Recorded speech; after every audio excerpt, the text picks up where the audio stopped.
जय हिंद। नमस्कार साथियों, आर्मी गुरुजी चैनल में आप सभी का हार्दिक स्वागत है। मैं अशोक फौजी। आज आपके लिए आरटी सेंटर हैदराबाद का जो सोल्जर कलर का पेपर हुआ है उस पेपर का पूरा ओरिजिनल पेपर आपके लिए लेके आया हूं, जिसमें से आपको 100 क्वेश्चन आएंगे, जिसमें से 200 मार्क का मतलब 50 क्वेश्चन आएंगे। हर पर्सन 4 मार्क का होगा। 80 मिनिमम पास मार्किंग चाहिए। इस प्रकार के क्वेश्चन दिए हुए थे। आपको पता है कि प्रीवियस ईयर से जो पेपर आते हैं वो बहुत बार रिपीट बहुत ज़्यादा होते हैं, इसलिए मैं इन क्वेश्चनों को आपके लिए लेके आता हूं। जिस प्रकार आपको पेपर अभी दिख रहा होगा, ये ओरिजिनल पेपर है। हम पीडीएफ के माध्यम से बात करेंगे लगभग इन क्वेश्चनों की। आर्मी आरटी सेंटर हैदराबाद का ये पेपर है, आर्मी कलर का है। पूर्ण हल सहित आपको इस प्रश्नों का मैं माध्यम से प्रश्न उपलब्ध करवाऊंगा। तो अभी हम पीडीएफ के अंदर चलते हैं। अभी जो आपको पीडीएफ में दिख रहा है कि मैक्सिमम मार्क्स इसके अंदर 200 नंबर का पेपर था। Pass marking 80, soldier colour SKT RT centre 60 minute का पेपर था हैदराबाद, जिसके अंदर पहले जो 1 से 5 क्वेश्चन पूछे गए थे, सामान्य विज्ञान से क्वेश्चन पूछे गए था। पहला क्वेश्चन आया था, Akbar founded the Deen A Ilahi primarily to. Akbar ने मुख्य रूप से दीन ए इलाही की स्थापना क्यों की थी, किस लिए दीन ए इलाही की स्थापना की थी। पहला ऑप्शन था एक राष्ट्रीय धर्म की स्थापना जो कि मुसलमानों और हिंदुओं दोनों को स्वीकार हो। दूसरा था एक धार्मिक मंडली बनाने के लिए। तीसरा हिंदू और मुसलमानों के बीच मतभेद खत्म करने के लिए। चौथा नस्लीय और सांप्रदायिक सद्भाव सुनिश्चित करने के लिए। तो अकबर ने दीन ए इलाही धर्म की स्थापना, एक राष्ट्रीय धर्म जो मुस्लिम धर्म बनाना चाहता था अकबर, और इसके साथ ही मुसलमानों और हिंदू दोनों को वो स्वीकार हो। ए नंबर ऑप्शन इसका सही आंसर होगा। 2 नंबर क्वेश्चन की ओर बढ़ते हैं। हिंदू धर्म में कौन से भगवान को निर्माता के रूप में जाना जाता है, भगवान शिव, ब्रह्मा, गणेश या विष्णु। तो भगवान ब्रह्मा को निर्माता के रूप में जाना जाता है। और तीसरा है, किस वर्ष गोवा सहित अन्य पुर्तगाली बस्तियों को भारतीय संघ में मिलाया गया, 1961, 63, 65 या 60। तो गोवा को आज़ाद है वो भारत ने 1961 में किया था, और 1961 के अंदर गोवा को भारत के अंदर मिलाया गया था। सूरज, तारों और चंद्रमा और ग्रहों के अध्ययन को क्या कहते हैं। सूरज, तारे और चंद्रमा और ग्रहों का अध्ययन है वो क्या कहलाता है। तो यह सभी को पता होगा, खगोलीय विज्ञान कहलाता है। खगोलीय विज्ञान, इसके अंदर ग्रहों, चंद्रमा, तारों की अध्ययन किया जाता है। अगला क्वेश्चन है 5 number question, R D Banerjee द्वारा मोहनजोदड़ो की खोज कब की गई थी, 1921, 26 या 22। तो आपको बता दूं, मोहनजोदड़ो की खोज है वो 1922 के अंदर हुई थी। सबसे पहले हड़प्पा की खोज हुई थी, वो 1921 में हुई थी, जबकि मोहनजोदड़ो की खोज आर डी बनर्जी, राखलदास बनर्जी द्वारा 1922 के अंदर की गई थी। अब सेक्शन बी आया था, 6 से 10 क्वेश्चन आए थे इसके अंदर। इसके अंदर सामान्य विज्ञान के क्वेश्चन है वो कलरक के अंदर पूछे जाते हैं, जिन क्वेश्चनों पर हम बात कर लेते हैं। पहला था, समुद्री जल का दाब कहाँ पर ज़्यादा होता है, सतह से 20 मीटर नीचे, सतह से 30 मीटर नीचे। ये मैंने आपको क्वेश्चन पहले करवाए, उनसे बहुत रिपीट हो रही है, सतह से 10 मीटर नीचे या सतह से 40 मीटर नीचे। तो आपको मैं बता दूं, समुद्री जल का दाब है वो कहाँ पर सबसे अधिक होता है, तो सतह से 10 मीटर नीचे, सतह से 10 मीटर नीचे पे समुद्री दाब होता है। अगला क्वेश्चन है कि इनमें से किसकी मात्रा निश्चित है पर आकार निश्चित नहीं है, किताब, भाप, ऑक्सीजन या नींबू का रस। तो आपको इसके अंदर किसकी मात्रा निश्चित है पर आकार निश्चित नहीं है, तो नींबू का रस है। उसकी मात्रा तो होती है लेकिन उसका आकार नहीं है कि वो कितने आकार के अंदर गिरेगा। अगला क्वेश्चन आता है हमारे पास, सोडियम कार्बोनेट रासायनिक फॉर्मूला क्या है। तो सोडियम कार्बोनेट का रासायनिक फॉर्मूला Na2CO3 है। सोडियम को Na लिखा जाता है और कार्बोनेट को CO3 लिखा जाता है। तो Na2CO3 सोडियम कार्बोनेट का सूत्र होता है। एक सूत्र से क्वेश्चन पूछा गया था। निम्न में से कौन सा ताप का अच्छा चालक है, आयोडीन, पारा, क्लोरीन या ब्रोमीन। तो ताप का आपको सबको पता होगा कि ताप का सबसे अच्छा चालक पारा होता है। इनके अंदर पारा सबसे ज़्यादा मरकरी जिसके कारण हमें अधिक लाइट की भी मिलती है, अधिक ऊर्जा भी मिलती है।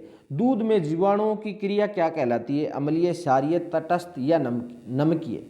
दूध के अंदर जीवाणुओं की क्रिया है वो क्या कहलाती है, तो अम्लीय कहलाती है। अम्लीय इसका सही आंसर हो जाएगा। अब हम जो है वो सेक्शन सी के अंदर आ गए, जिससे 11 से 20 मैथ के क्वेश्चन पूछे गए थे। मैथ का क्वेश्चन जो 11 नंबर आया था कि 4 digit number x 27 y is exactly divisible by 9 then list value of x plus y is. यदि 4 अंक x 27y को 9 से विभाजित करते हो तो x प्लस वाई का मान है वो ज्ञात करो। इस प्रकार से क्वेश्चन पूछा गया था। आपको मैं बताऊं x 27y ये क्या है, 9 से विभाजित है। मतलब क्या है कि इनको जोड़ते हैं, 7 और 2 तो 9 आता है, 9 से 9 विभाजित होता है तो 1 आता है। तो x और y को कितना माने कि 1 आए, तो x और y को जब हम 9 मानते हैं तो 1 आता है। x और y को हम जोड़ेंगे तो 9 मानेंगे, तब 9 से विभाजित करेंगे तो 1 हमें मिलेगा। तो इसलिए x और y का मान हम 9 मान के चलेंगे। तो सी नंबर ऑप्शन 9 इसका सही आंसर हो जाएगा। और अगर आप इस चैनल पे नए हैं और आर्मी के लिए कलरक, जीडी, ट्रेडमैन, टेक्निकल की तैयारी करना चाहते हैं और हर प्रकार की फिजिकल, मेडिकल की जानकारियाँ आप ऐसे ही प्राप्त करना चाहते हैं, तो आप इस चैनल को सब्सक्राइब करके नोटिफिकेशन ऑन कर सकते हैं ताकि आने वाले वीडियो का आपको नोटिफिकेशन मिल जाए। अगला क्वेश्चन है x प्लस वाई एक्स की स्क्वेयर माइनस एक्स प्लस 1। ठीक है, इतना ही क्वेश्चन है। ये क्या इंग्लिश में लिखा है, इसके बाद में हिंदी में लिखा है। इसको क्या करना है अपने को, इसको हल करना है, सरल करना है। मतलब अपने पास सूत्र दिया है x प्लस 1, ये दिया है x square minus x plus 1, इसको हल करना है अपने को। तो इसको हल करेंगे तो ये किसका आपको पढ़ रहा होगा, ये आपको है a की क्यूब प्लस b की क्यूब का सूत्र है, वो ये है, ये उसका सूत्र है x plus 1 x square minus x plus 1। तो ये सूत्र बन रहा है। अपने के पास a और b क्या है, a और b हमारे पास x प्लस 1 है, x प्लस 1 a और b है।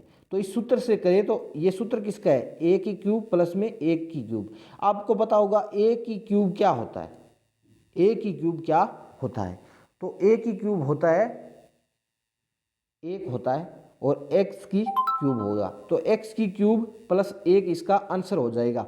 अब मतलब ये सूत्र ही है और कुछ नहीं पूछा आपको, a की क्यूब b की क्यूब का सूत्र ही यहाँ पे लिखा है। तो इसका a की क्यूब प्लस में 1, ये बी नंबर ऑप्शन इसका सही आंसर हो जाएगा। 13 नंबर क्वेश्चन की बात कर लेते हैं। छात्रों की औसत आयु 9 वर्ष है। यदि उनकी उम्र में अध्यापक की उम्र मिला दी जाए तो औसत 10 वर्ष हो जाती है, तो अध्यापक की आयु क्या होगी। बहुत अच्छा क्वेश्चन है। छात्रों की औसत आयु, अब हमारे पास छात्रों की औसत आयु मतलब यहाँ पे लिखा नहीं है मैंने, पूरा 30 छात्र है, 30 छात्रों की औसत आयु 9 वर्ष है। तो हम पूरी आयु निकालेंगे तो 30 इंटू 9 करेंगे, 9 या 27, मतलब पूरे छात्रों की पूरी आयु, कुल आयु 270 वर्ष निकलती है। यदि उनकी उम्र में अध्यापक की उम्र मिला दी जाए, अभी 30 है, फिर अध्यापक जुड़ेगा तो 31 हो जाएगी, 31 हो जाएगी और औसत 10 वर्ष हो जाती है। तो औसत 10 हो जाती है, तो अभी 10 से गुणा करेंगे तो 310 आ जाएगा। अब इसमें से घटा लेंगे तो किसकी उम्र आएगी, अध्यापक की आएगी। इसको घटाते हैं तो 40 हमारे पास आता है, तो 40 वर्ष किसकी आयु होगी, अध्यापक की हो गई। बहुत अच्छा सरल क्वेश्चन है, सभी को समझ में आ गया होगा। सभी कमेंट में बताएंगे सर मेरे इतने क्वेश्चन सही हो रहे हैं, इतने मेरे को आते थे, इतने मैंने आज नए सीखे हैं। इसके बाद में ये 14 नंबर क्वेश्चन आया था कि एक दो संख्याओं का HCF 11 है और एलसीएम 7700 है, तो यदि उनमें से एक संख्या 275 है तो दूसरी क्या होगा। इसके अंदर अपने को एक सूत्र लगाना पड़ेगा। सूत्र है, दूसरी संख्या निकालने का सूत्र हमारे पास आता है कि एलसीएम इंटू HCF बटे में पहली संख्या। ये सूत्र लगाएंगे तो ये आ जाएगा। एलसीएम हमारे पास कितना दे रखा है 7700, इंटू में HCF 11 बटे में पहली संख्या निकालेंगे तो दूसरी संख्या ऑटोमेटिक आ जाएगी भाई। अब हम इसको काटेंगे तो 308 इसका आंसर आ जाएंगे। सभी काट तो लेंगे, 308 इसका आ जाएगा, ये इसका आराम से हो जाएगा। 15 नंबर क्वेश्चन था जो कि आपको दिया हुआ है, sum two number of 300 and they are different in 150 find the number. मतलब दो संख्याओं का योग 300 है, अंतर 150 है, तो संख्याएं ज्ञात करो। अगर आप ऐसे निकालते हैं तो ये देख लो, इसके अंदर भी देख सकते हो कि इन दोनों इनको जोड़ के देख लो। अगर ये दोनों जोड़ने पर सभी संख्याएं 300 आ रही है और अंतर 150 आ रहा है, वही सही होगा। इसके अंदर तो सी ऑप्शन होता है, क्योंकि इनको जोड़ते हैं तो 300 आता है, अंतर इनका 150 आता है, घटाते हैं तो 150 आता है। लेकिन आपको वैसे नहीं आता तो वह डिफाइंड करके x प्लस वाई हम मान के चलते हैं 300 है, x माइनस वाई 150 है। अब इसको करेंगे तो ये माइनस हो गया, ये प्लस हो गया, ये कट गया, ये आ गया 2y, 2y बराबर में 150 आ गया, y बराबर कितना आ गया 75 आ गया, y का मान हमारे पास 75 आ गया। अभी y का मान हमें 75 दिख रहा है तो सी ऑप्शन वैसे ही सही हो जाएगा। अगर वैसे नहीं तो इसके अंदर y का मान रख लो, x प्लस में 75 बराबर में 300। अब ये 75 आगे जाएगा तो 225 x का मान बच जाएगा और y का 75 बच जाएगा, तो सी ऑप्शन ऐसे भी सही हो सकता है इसका। अगला है पहली 10 विषम प्राकृतिक संख्याओं का औसत क्या होगा। पहली 5 विषम हो या 10 हो, सबका औसत कितना होगा, 10 ही होगा, 10 ही होगा। कैसे होगा, पहली 10 विषम संख्याओं का योग होता है 100 और औसत निकालता है तो संख्याओं का औसत कितने होता है, उन्हीं संख्याओं से भाग दिया जाता है। मतलब योग 10 हो गया और संख्या कितनी है, 10 है, 10 से 10 को भाग देंगे तो औसत निकलेगा 10। इस प्रकार भी 10 ऑप्शन का आंसर आ जाएगा। यदि दो संख्याओं का योग 90 है और उनका अनुपात 7:8 है तो दो संख्याएं क्या होगी। अब अपने को क्या करना है, इसका क्या है, दो संख्याएं हम मान के चलते हैं, उनका योग 90 है, ये क्या है 7:5। मान लो 7x प्लस 8x दो संख्या है, उनको जोड़ें तो 90 आता है। ठीक है, ये मान के हम चल लेते हैं। अब हम x और y का मान निकाल सकते हैं। अब इनको 7 और 8 कितने होते हैं, आप जोड़ लो, 7 और 7 14 और 1 15 होते हैं। मतलब ये दोनों कितने हो गए 15। 15 को इससे भाग दे लेंगे, 15 छिके 90 आ गई 6। मतलब हमारे पास एक x एक का इसका मान 6 आ गया। 7 छिक 42 और 8 छिक 48 दो संख्या इस प्रकार भी आ जाती है हमारे पास में, 42 और 48 आ जाती है। क्योंकि हम देख लो 7x प्लस में 8x, ये मान के चलो कि भाई 90 है, उसके अंदर एक तो 7 है एक 8 है, ये संख्याएं नहीं है, इनके आगे कुछ x है या y है। अब इनको जोड़ते हैं तो देखो 7 और 8 15 होते हैं, 15 होते हैं, 15 को इससे भाग देते हैं तो एक संख्या आती है 6, इससे इन दोनों को गुणा कर लेते हैं। 7 छिक 42, 7 8 छिक 48, तो 42 48 इसका आंसर आ जाएगा। आशा करता हूँ सभी को समझ में आ गया होगा, और अगर अच्छा लग रहा है आपको वीडियो तो इसको लाइक ज़रूर कर लें। आपके लिए अच्छे वीडियो अच्छे कॉन्टेक्ट में लेके आता हूँ। परसेंट चिन्ह के स्थान पर क्या मूल आएगा, 6.5 इंटू 0.5 इंटू 2 माइनस 45। बोर्ड मास का नियम जानते होगे, पहले गुणा होता है उसके बाद में माइनस होता है। तो ये देखो 2 को 0.5 से गुणा करो तो 1 आता है, 1 को 6.5 से गुणा करो तो 6.5 आता है। अब आपको सबको पता है 6.5 में से 4.5 घटाएंगे तो 2 ही आएगा। इस प्रकार दो ऑप्शन इसका, एकदम सरल क्वेश्चन था, 2 इसका आंसर आ जाएगा। ये कोई ज़्यादा हार्ड क्वेश्चन नहीं था। अगला क्वेश्चन है 0.00841 का वर्गमूल ज्ञात करो। अब हम वर्गमूल ज्ञात करते हैं तो आपको पता है 3 जीरो दे रखी है, तो हमारे पास क्या आएगा, इस क्वेश्चन को हम हल करते हैं तो हमारे पास इसका आंसर कितना आता है और कैसे हम निकालते हैं, यही आज आपको मैं बताऊंगा। देख लो यहाँ पर 3 जीरो दी हुई है, तो हम क्या करेंगे कि 2 जीरो का वर्गमूल में 1 जीरो बनती है, 1 जीरो उतार लो। फिर क्या होता है, फिर हमें ये किसका वर्गमूल है, ये देखो 3 जीरो हो या 2 हो, 4 की तो 2 बन जाती, अब यहाँ 4 नहीं है 3 है तो 3 की 1 जीरो बन गई। 29 से हम अगर इसका वर्गमूल निकालते हैं, 29 को 29 से करते हैं तो 841 आते हैं, यहाँ 29 लगा देते हैं, 0.029 इसका आंसर आ जाएगा। और वैसे नहीं निकाल पाते तो आप वर्गमूल भी ऐसे प्रकार से कर सकते हो, इस प्रकार से आप वर्गमूल भी कर सकते हो इनका। अभी देखो ये देखो 3 जोड़े बन गए, यहाँ पर 0 उतरा, फिर उसके बाद में 0.8 तो यहाँ पे 2 उतरा, 2 उतरा, पॉइंट तो है ये क्योंकि यहाँ पे पॉइंट है। फिर 2 दूनी 4 हो गया, यहाँ पे 2 बच गया, 241 बच गया, यहाँ पे 2 2 हो गया। उसके बाद में जब 2 को 9 से करते हैं तो 0.29 आ जाता है। इस प्रकार आप वर्गमूल से भी इसका आंसर निकाल सकते हो। नहीं निकालना आता तो कमेंट में बता देना, हम नई क्लासें भी लगा लेंगे मैथ के लिए। अब इफ़ 5 men और no women can finish a piece of work 19 days, then 3 men and 6 women will do the same work in। यदि 5 पुरुष और 9 महिलाएं एक काम को 19 दिन में पूरा करती है तो 3 पुरुष और 6 महिला उस काम को कितने दिन में पूरा करेंगे। बहुत आसान आपके लिए सवाल ये है, ज़्यादा हार्ड नहीं है। आपको ये ध्यान रखना है कि 5 पुरुष एम मानता हूँ प्लस में 9 महिला नहीं है, 5 पुरुष बराबर में कितनी महिलाएं आ रही है, 9 वुमेन आ रही है।